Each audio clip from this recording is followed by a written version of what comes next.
Voter তালিকা যাচাইয়ের নামে এনআরসি করে নাগরিকত্ব হরণের যে চক্রান্ত তার বিরুদ্ধে আজ অর্থাৎ 11 জুলাই বেলা 3টে নাগাদ কলকাতা বিশ্ববিদ্যালয়ের কলেজ স্ট্রিট ক্যাম্পাসের ঠিক উল্টো দিকে একটি পথসভার আয়োজন করতে দেখা গেল এপিডিআর এবং নো এনআরসি মুভমেন্ট সংগঠনের পক্ষ থেকে।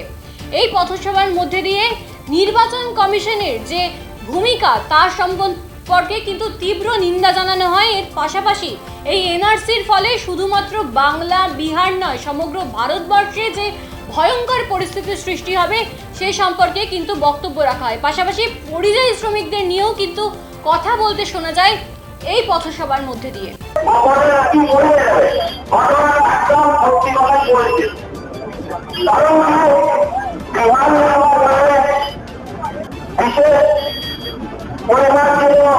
বাংলার ভয়ঙ্কর প্রভাব মানে খুবই ভয়ঙ্কর প্রভাব। আমরা তো এরকম বলি যে বিহার লক্ষ্য হচ্ছে বাংলা।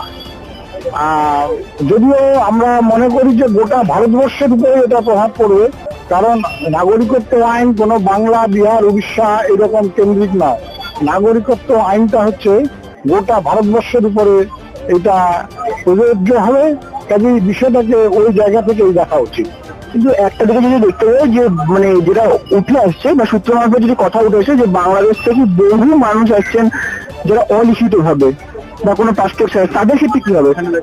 মানে আসলে যে মূর্খরা জানে না তাদের জেনে রাখা উচিত যে ভারতবর্ষের সংবিধানে পরিষ্কারভাবে বলা আছে যে দেশ ভাগের কারণে যারা এটার থেকে স্থানান্তরিত ছিন্নমূল হয়ে নতুন ভারতে এসে বসবাস করবে তাদের ভারতের নাগরিক হিসাবে গণ্য করা হবে। Deemed to be a citizen of India ভারতবর্ষের সংবিধানের 6 নম্বর ধারার প্রথমেই বলা আছে। সে মূর্খদের এটা জানা দরকার।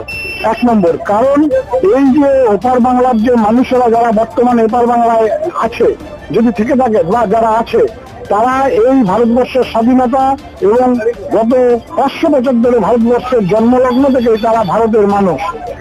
সংবিধান রচয়িতারা বরং লজ্জাবোধ করেছিল, তারা বলেছিল আমরা দুঃখিত যে দেশ ভাগ হয়ে গেছে, তার জন্য আপনারা যে কষ্ট পাচ্ছেন সেই কষ্ট থেকে আপনাদের লাঘব করার জন্য আপনারা যদি মনে করেন ভারতবর্ষে আসুন, এসে 6 মাস থাকুন, থেকে যদি আপনারা মনে করেন ভারতবর্ষে পার্মানেন্টলি থেকে যাবেন তাহলে আপনারা ভারতবর্ষের নাগরিকত্বকে রেজিস্ট্রি করে নিন। তবে আগে জানা দরকার ভারতবর্ষের সংবিধানে কি আছে, আগে জানা দরকার ইতিহাস কি আছে।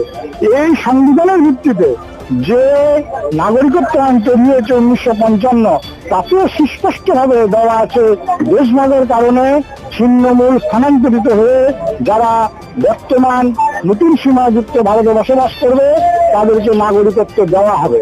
এটা পরিচ্ছন্নভাবে লেখা আছে। সিএ 1986 বা সিএ 1985 প্রথমে আসামের ক্ষেত্রে সংবিধান এবং মূল নাগরিকত্ব আইনকে তারা অবমাননা করেছে, তারা বিভ্রামমূল দেখিয়ে তারা ওই ধরনের একটা চুক্তি তারা করেছে। তার পরবর্তীকালে সারা ভারতবর্ষের ওই বাংলাদেশকে দেখিয়ে সারা ভারতবর্ষের মানুষের জন্মসূত্রে নাগরিকত্বের অধিকার কেড়ে নিয়েছে 1986-কে দিয়ে, যার ফলে ভুক্তভোগী হচ্ছে আজকে বিহারের লোকেরা, যার ফলে ভুক্তভোগী হচ্ছে আজকে উড়িষ্যার লোকেরা। যতই লেজ মারুক না কেন উড়িষ্যাও ভুক্তভোগী হবে, তামিলনাড়ুও ভুগবে, উত্তরপ্রদেশে ভুগবে, কেউ এর থেকে রেহাই পাবে না। কারণ নাগরিকত্ব আইন শুধুমাত্র পশ্চিমবঙ্গের জন্য প্রযোজ্য নয়, নাগরিকত্ব আইন গোটা ভারতবর্ষের জন্য প্রযোজ্য। আপনার নাম? আমার নাম কমল সুর। আমরা আজকে 3টে দাবি নিয়ে পথসভা করছি। প্রথম হচ্ছে গোটা ভারতবর্ষের বিভিন্ন রাজ্যে আমরা দেখতে পাচ্ছি বাঙালি মুসলমান পরিযায়ী শ্রমিকদের হেনস্থা করা হচ্ছে, তাদেরকে কোথাও গ্রেফতার করা হচ্ছে, ডিটেনশন সেন্টারে রাখা হচ্ছে। আমরা এই বাঙালি মুসলমান পরিযায়ী শ্রমিক বিভিন্ন রাজ্যে তাদেরকে হেনস্থা করা হচ্ছে, এটা বন্ধ করার দাবি হচ্ছে আমাদের প্রথম দাবি। দ্বিতীয় দাবি হচ্ছে যে এভাবে বিভিন্ন রাজ্য থেকে বাঙালি মুসলমান পরিযায়ী শ্রমিকদের তাদেরকে বাংলাদেশে পুশব্যাক করা হচ্ছে, তাদেরকে বলা হচ্ছে তারা বাংলাদেশি অনুপ্রবেশকারী, কিন্তু বেআইনি ভাবে পুশব্যাক করা হচ্ছে। আমরা তার বিরুদ্ধে এই সভা করব, কারণ আমরা মনে করি এবং ভারতবর্ষের আইন অনুযায়ী সে হচ্ছে পুশব্যাক বেআইনি।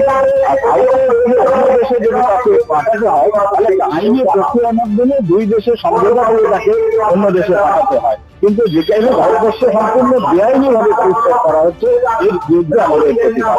দ্বিতীয় যে গুরুত্বপূর্ণ বিষয় সেটা হচ্ছে যে ভোটার তালিকা সংশোধনের নামে আমাদের আশঙ্কা হচ্ছে যে এটা একটা এনআরসি করা হচ্ছে। ভোটার তালিকা সংশোধনের কারণে একটা বিপুল অংশের মানুষ বিশেষ করে সংখ্যালঘু মুসলমান, দলিত এবং আদিবাসী তাদেরকে যে নাগরিকত্বের তালিকা থেকে বাদ দেওয়া, যে ভারতবর্ষের হিন্দু রাষ্ট্র প্রতিষ্ঠা করার যে সংগ্রহ পরিবারের যে চক্রান্ত, সেই চক্রান্তের পক্ষে সেটাকে পূরণ করার লক্ষ্যে এই ষড়যন্ত্রটা করা হচ্ছে। আরো প্রতিবাদ জানানো। পাশাপাশি দেখা যাচ্ছে বা কেন্দ্র বলুন বা কেন্দ্র সরকার থেকে যে কথা যাচ্ছে, বাংলাদেশ থেকে বহু মানুষ অলিখিত হয়ে ভারতে চলে যাচ্ছে, তাদের ক্ষেত্রে কিরকম কি ব্যবস্থা করা হবে? কেন্দ্রীয় সরকারের পরিসংখ্যান ঠিক নয়। বাংলাদেশ থেকে কিছু মানুষ এবারে ভারতবর্ষে আসে, ভারতবর্ষ থেকে অনেক মানুষ বাংলাদেশে যায়। দুটো প্রতিবেশী দেশ হলে কিছু আদান-প্রদান থাকে। কেন্দ্রীয় সরকার যেভাবে দেখাচ্ছে যে একটা বিপুল পরিমাণ মানুষ বাংলাদেশ থেকে এবারে ঢুকছে, এই তথ্য পরিসংখ্যান কোনোটাই সেটা সত্য বলে এটা দেখা যায় না। একেবারে ভিত্তিহীন। আমার নাম রঞ্জিতপুর। যেমন আমরা দেখতে পাচ্ছি যে এই মুহূর্তে কলেজ কলকাতা ইউনিভার্সিটির যে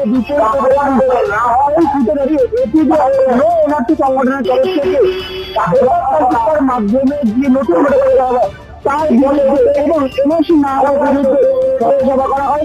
পাশাপাশি কেন্দ্রীয় সরকারকে তীব্র ঘোষণা স্বীকার করা হয়।